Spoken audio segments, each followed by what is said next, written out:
space city to a third world country. That's what you experience when you sail west to east across Galveston Bay.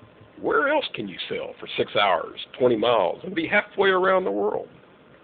No place else but Texas.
After nudging into the bank, we settled in for what we thought was going to be a peaceful evening on the bayou.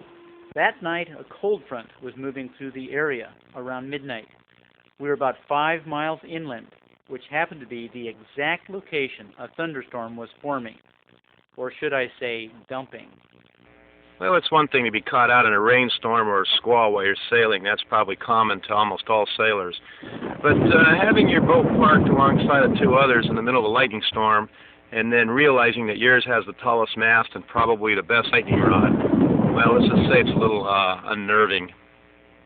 In the middle of the night, we moved the boats back to Billy Walker's. Anticipating a drop in tide due to the front, we wanted to get a jump on getting into the open bay. Winds had been blowing out of the south on Saturday, but Sunday they had switched to the north and were gusting to 40 knots.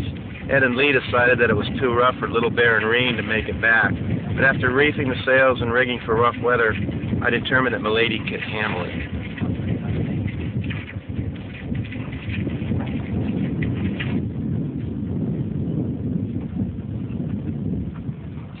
Milady, this is Little Bear. Go ahead.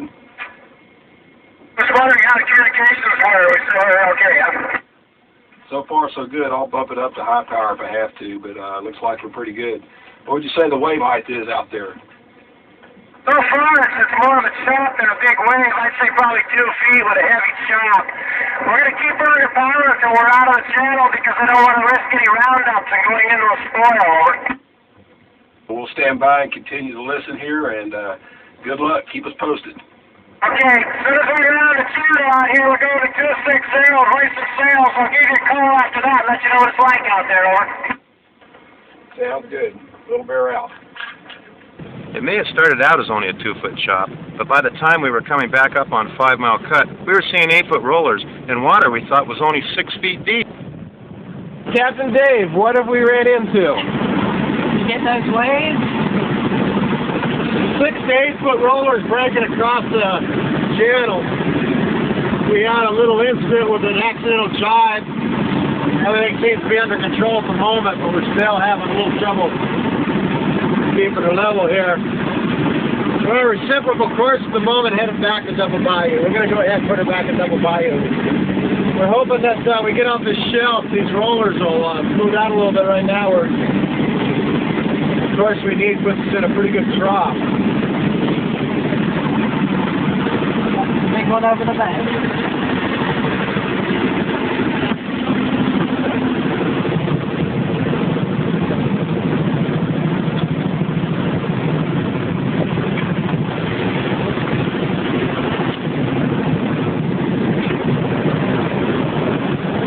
On the runway, we're coming back in.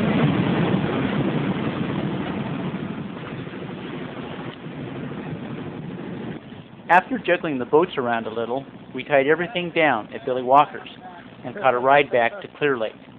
It would be Tuesday before conditions improved enough for us to retrieve the boats. Then, with the wind coming out of the east, we headed home, and with the help of a more forgiving tailwind. So did you get yourself a new dinghy, Dave? Yeah, it's my new lifeboat. What do you think? I got a good deal on it.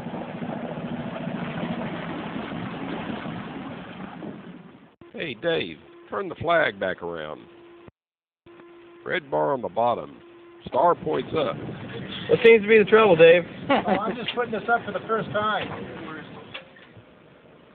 Captain Dave, Captain Lee, and I would like to thank the people of Billy Walker's place in Oak Island, Texas, for their support and friendship while we waited out the storm.